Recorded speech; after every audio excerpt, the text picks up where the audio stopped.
Empire of the Fifth Sun, The Legend of Montezuma's Gold. Chapter 1, Empire of Gold, a Shadows of History documentary. The City on the Lake. Before the empire fell, before the ships appeared on the horizon, before steel met obsidian, there was a city that shimmered like a mirage. In the middle of Lake Texcoco rose Tenochtitlan, a metropolis of stone, water, and light. Causeways stretched across the lake like veins. Canals cut through neighborhoods. Markets roared with life. Temples pierced the sky. To the people who built it, this was not just a capital. It was the center of the universe. And at the heart of that universe burned gold. Not as currency, not as wealth, but as the living skin of the sun. This is the story of an empire that did not measure power in coins, but in cosmic balance. This is episode 1 of Shadows of History. The people of the sun. The Aztecs called themselves the Mexica. They believed the world had already ended 4 times, each previous age destroyed, each sun extinguished. Now they lived under the 5th sun, a fragile era sustained only through sacrifice and devotion. If the gods were not fed, the sun would not rise. Gold was sacred because it was believed to be the sweat of the sun god, Huitzilopochtli. It was not traded in markets like cacao or cotton. It was shaped, offered, displayed. Golden discs, masks, serpent ornaments, intricate jewelry hammered thin as leaves. To wear gold was to wear light itself. To possess gold was not to be rich, it was to be chosen. The emperor and the tribute. At the peak of this radiant empire ruled Moctezuma II. He governed not just a city, but a vast tribute network stretching across central Mexico. Conquered cities delivered goods in astonishing quantities: jaguar pelts, feathers of quetzal birds, cacao beans, obsidian blades, and gold. Not piles of raw metal, but crafted masterpieces. Tribute lists recorded thousands of objects delivered regularly to the capital. The empire functioned like a living organism, each province feeding the sacred core. In the great marketplace of Tlatelolco, tens of thousands gathered daily. Witnesses later claimed it was larger than any market in Europe. But gold was not exchanged there. Gold belonged to the gods and the elite. It belonged to ritual. It belonged to power. Ritual and blood. At the center of Tenochtitlan stood the Templo Mayor. Twin staircases rose toward twin shrines, one dedicated to the rain god Tlaloc, the other to Huitzilopochtli.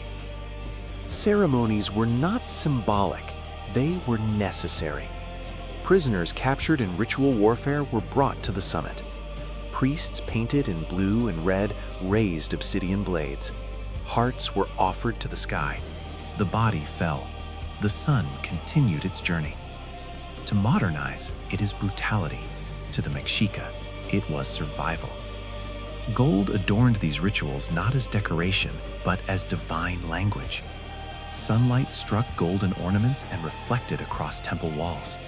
The entire ceremony shimmered with cosmic meaning. This was not an empire obsessed with wealth. It was an empire obsessed with continuity. The first glimpse. In 1519, strangers arrived on the eastern coast. Bearded men, mounted on animals never seen before, wrapped in metal that flashed in the sun. They were led by Hernán Cortés. For months, they marched inland, gathering allies among enemies of the Aztecs. Stories of their weapons spread: thunder sticks, steel swords, cannons. And always, they asked the same question: where is the gold? When representatives of Moctezuma first met the Spaniards, they brought gifts: elaborate golden discs, sun emblems, jewelry, masks, One object in particular stunned the newcomers, a massive golden sun disk said to represent the cosmos itself.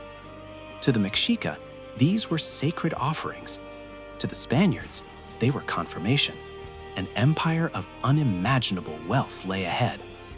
Cortés later wrote that when his men saw the gold, their hearts were lifted, their eyes glittered.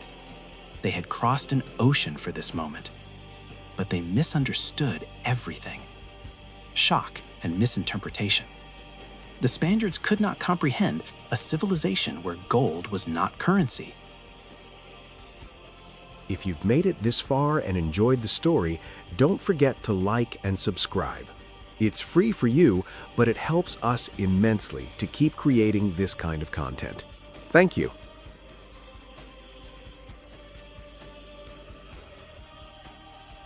In Europe, gold meant power, expansion, war, kingdoms financed, debts paid, armies raised. Here, it was melted into art and offered to the divine.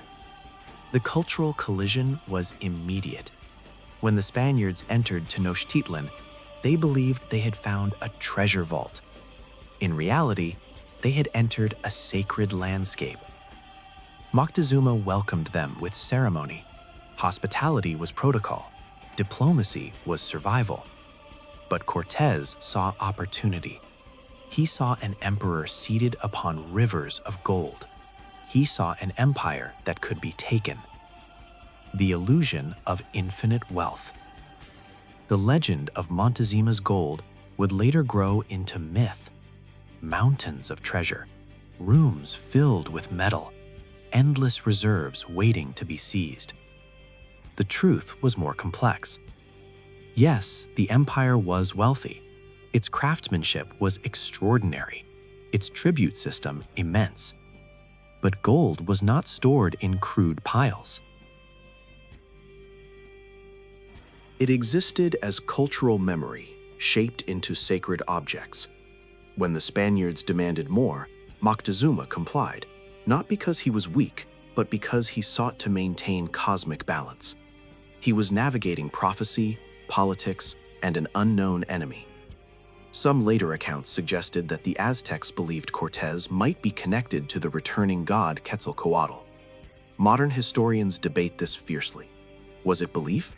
Was it later Spanish propaganda? Or was it the desperate attempt of an empire trying to interpret the unimaginable? The gathering storm. As more gold was handed over, tension thickened. The Spaniards melted intricate artworks into crude bars for transport.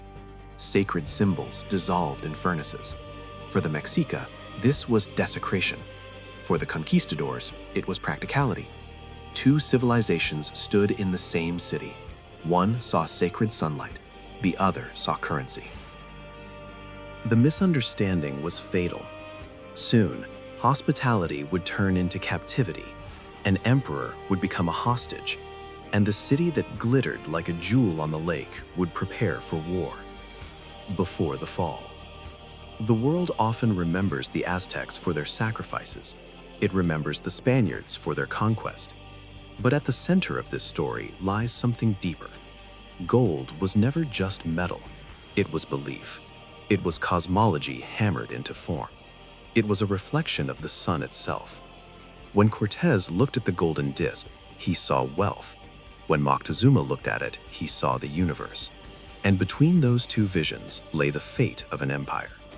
In the next episode of Shadows of History, the meeting becomes a trap, the emperor becomes a prisoner, and the glittering city begins its descent toward one of the most dramatic collapses in human history. The Empire of Gold is about to burn.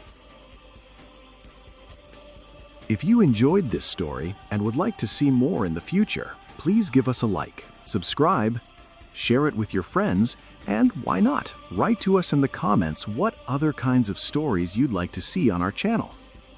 Thank you.